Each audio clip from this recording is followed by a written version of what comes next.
Season 4 of the Football Corner Podcast. I'm your host, Jeremiah Queen. And before we get started with the topics we're going to talk about on today's episode, like division winners and also wild card playoff teams, I would like for all my viewers out there on YouTube to hit that subscribe button, click that notification bell, so you can be up to date with all videos that drop on the channel. Also, if you listen to me on a podcast app like Apple Podcasts, Google Podcasts, or even Spotify, go subscribe to the podcast. It'd be greatly appreciated. Now, let's jump right into things regarding the AFC division winners. First off, AFC West division winner is going to be Kansas City Chiefs. It's kind of self-explanatory. The Chiefs have given me no reason to doubt them. They've been in 3 out of the last 4 Super Bowls, and they've been in 5 consecutive AFC Championship games, and also have been 5 division winners in the AFC West. There's no reason for the Chiefs, for me to believe that Pat Mahomes and the Chiefs, even though they have another new offense somehow, they're still going to be a dominant team in the AFC. There's no reason why I shouldn't believe that team at all. The Buffalo Bills, I still believe, will be a division winner as well. I know the Jets, and I'll get to the Jets a little later, but I know the Jets and the Dolphins have a lot of new pieces on offense, especially the Jets getting Aaron Rodgers and Dalvin Cook. It seems very exciting, but I can't jump on the Jets being a division winner yet. The Buffalo Bills have won the division 3 straight years. Or trying to make it 4.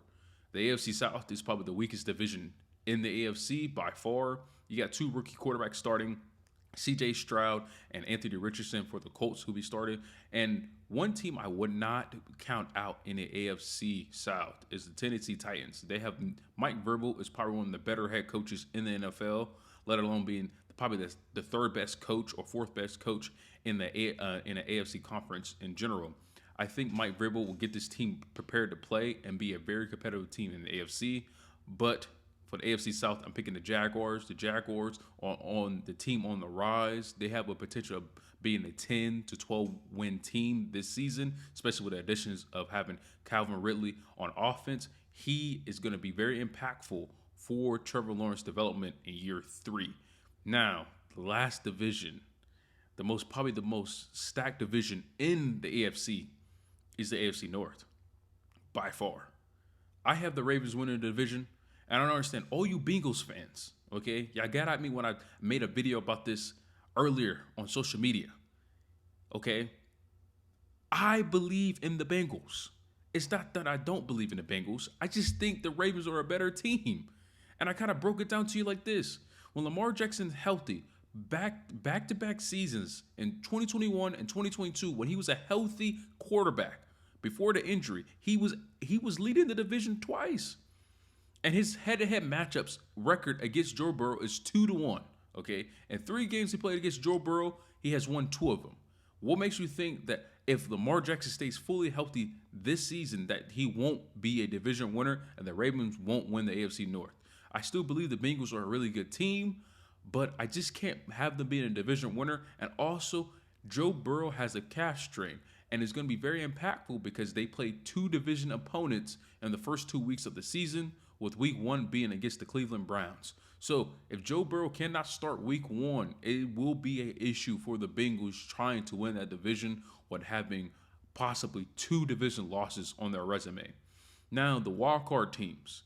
This is where it got very difficult for me. So we have the division winners and the Chiefs, the Chiefs, Ravens, Jaguars, and the Buffalo Bills. Now there's only 3 more playoff spots left in the AFC. I have the Steelers. Yes, Mike Tomlin has never had a losing season. And what I saw Kenny Pickett in the preseason, I understand people are saying, it's the preseason, like, what are you talking about? But the preseason means a little more for quarterbacks who are going to their second year, because you're trying to see how they mesh with the offensive weapons around him. You got Deontay Johnson, Pat Freiermuth. You have, you also have Najee Harris, and you have the receiver out of Georgia, the second-year wide receiver, and George Pickens. Now, George Pickens will be a dominant receiver in year 2. He's a receiver that can have 1,100 to 1,400 receiving yards and roughly 5 to 10 receiving touchdowns. I think he is going to be their number 1 receiver with that big frame, being 6'4", has a huge catch radius, and always making spectacular catches. I have the Steelers in my first wild card team. My second wild card team is obvious. Is going to be the Bengals. I have 3 teams coming out of AFC North to be in the playoffs, and the Bengals will be a really good team because I believe if Joe Burrow can't start the season in week 1 or week 2, he'll come back for week 3, and they'll just go on and run and be a really good team. Just don't have no win in the division. Now, that final wild card spot, it goes to the Jets, Jets. Yes, the Jets will have that final wild card spot. I believe Aaron Rodgers and Dalvin Cook will put this team over the line, over the hump. And in the playoff drought they've had, they have been to playoffs since 2010. It's been a really long time. The quarterback for the Jets back then was Mark Sanchez. Mark Sanchez was the quarterback. He was the last time the Jets have ever been to the playoffs. The Jets will finally be able to have that playoff game, get that monkey off their back. Don't know if they'll actually win in their playoff game, depending on the matchup, and they'll be on the road. But I believe Aaron Rodgers and Dalvin Cook are enough for the Jets to be a wild card team, and those are my 7 teams. Let's recap them: Chiefs, Ravens, Bills, Jaguars. 3 wild card spots will go to the Steelers, Bengals, and Jets. Now the NFC division winners and the NFC wildcard playoff teams are a little more easier to predict because the NFC is just a weak conference. This is probably the weakest we ever seen the NFC in the history of the NFL. Okay, but I will try my best to actually pick division winners. It shouldn't be that hard. Only 2 divisions I think could be up for debate. The NFC West is going to be the 49ers. The 49ers are just the most dominant team arguably in the NFC. You could argue the Cowboys or Eagles are probably more dominant teams skill-wise, but if Brock Purdy plays or lives up to what Kyle Shanahan thinks he could actually be, even though he was Mr. Irrelevant, 7th-round pick, etc. If he lives up to what the 49ers actually think he could live up to, then it's possible that the 49ers could be the best team. But as of now, they are the best team in the NFC West, and that's all they have to care about. They'll get a home playoff game, easy peasy. Now the other divisions get a little more difficult and debatable. I have the Lions winning the NFC North. And the reason why I have the Lions winning the NFC North is because I think it's time for the Lions to stop being the NFC doormat and the NFC North doormat. I mean, the Lions have been walked on, stepped on, stopped on for the past decade. And you could argue that for the past 30 years, plus years. I mean, the last time the Lions actually won a playoff game was in the 90s, okay? I was born in 99. It just goes to show you, I'm 24 now. I've been through a lot of things in life, and the Lions still haven't won another playoff game. It's been a long time. I think if the Lions are actually coming to play this year, they sure up their defense. We're getting more DBs like C.J. Gardner-Johnson and Cameron Sutton, and they also have Aiden Hutchinson, their second-year player, most likely being a more dominant, consistent pass rusher in his second year. Now we go to the NFC South. I have the Falcons. Most people are going to pick the Saints because the Saints are a veteran team.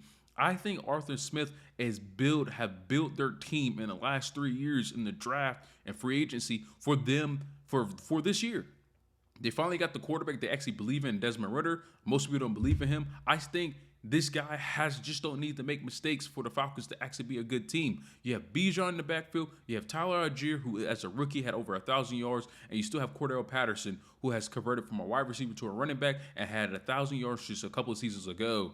And in the past 2 drafts, you have got Kyle Pitts at tight end, who was a Pro Bowler as a rookie, and Drake London, who had just under 1,000 yards as a rookie. I think with all these skill position players that the Falcons have accumulated over in the first round of the draft, I think the Falcons are here to win a division with a record of 10-7 or 9-8. And now, last but not least, the NFC East. I have the Cowboys. And Eagle fans, it's okay. This is not a bad thing. It's been a long time since you had a repeat division winner in the NFC East. That's all it is. I mean, it's just pure math. There's no way the Cowboys and the Eagles are going to win back-to-back since they haven't done it since 2006. Now, if the Eagles could show me that they could win the division again, then I'll believe them. But as of now, I don't think they will win back-to-back to be back-to-back division winners. I think it'll be very close between the Cowboys and the Eagles, and I have the Cowboys edging them out by a game. I think the Cowboys will probably win 13 games this season, with the Eagles winning 12. Now let's get to the wildcard teams. The teams that I think will be on the road in the playoffs. Number one, Seattle Seahawks. I think the Seahawks have just gotten better with adding wide receiver Jackson Smith and Jigba. And I understand he might not be available for week one, but they're very optimistic for him to actually be able to play. That's just another receiver for Geno Smith to actually play with. Geno Smith will be a better quarterback in year 2 being a starter. I believe in Geno. You should too. The second team will be the Green Bay Packers. Listen here. I believe in the Packers, guys, okay? I believe in the Packers. Jordan Love at quarterback, first-year starter, and half their offense have only had a 1 year or less experience. I mean, Luke Musgrave, rookie. Romeo Dobbs, 1 year player. Christian Watson, 1 year player. Jalen Reed, the rookie, no experience. So it's understandable to think that this team is not going to do that good, but I think you're going to see the true offense of Matt LaFleur because he has a quarterback that doesn't have that much experience, so he can lean on the run game and use play action to get these young pass catchers the ball and open space and make big plays. But I think the Packers have a really good chance because their defense is really good, and they just have one of the best coaches in the NFC. I think the Packers can actually beat a wild card team this season. And, of course, the Philadelphia Eagles, my last wild card team. The Philadelphia Eagles will be dominant again. I think they're only a wild card team because the Cowboys would just edge them out by 1 game. If it wasn't for the Cowboys being in their division, the Eagles would be a division winner, and they'll be having a whole playoff game. But they're going to be like the Cowboys last year, where they're going to win 12 games and be on the road in the playoffs. Luckily, you'll be playing probably a team like the Atlanta Falcons, so it should be an easy victory. Eagle over a Falcon any day. It's just the animal kingdom, the way it works. No biggie. But I really do think the Eagles are a really good team. I don't want Eagles fans to come in the comments and saying I'm not showing them no love and I'm a Cowboy fan. I'm not. As you can see, if you can see this shirt, I'm a Jags fan, okay? Jaguars all day. Duval, the 904, baby. But it's just I can't mess up with math. I'm a nerd at heart. I can't not see the history of the NFC East and pick a team to repeat as a winner again. Just like the Cowboys was the division winner 2 years ago, and the Eagles still were a wild card team, and the Eagles won the division last year, went to the Super Bowl, and the Cowboys were a wild card team. I think the Cowboys will win the division. Eagles will have a lot of wins, 10-plus wins, be on the road, and probably play the Cowboys in the divisional round of the playoffs. If you made it this far in this video, that means you probably enjoyed it. So go ahead and hit that like button, click that notification bell, and subscribe to the channel. Now, if you want to follow me more on hot takes on social media, you can follow me on TikTok at the Football Corner Podcast, and also you can follow me on Instagram at the Football Corner Podcast. Thank you for watching, and let's roll that cool animation.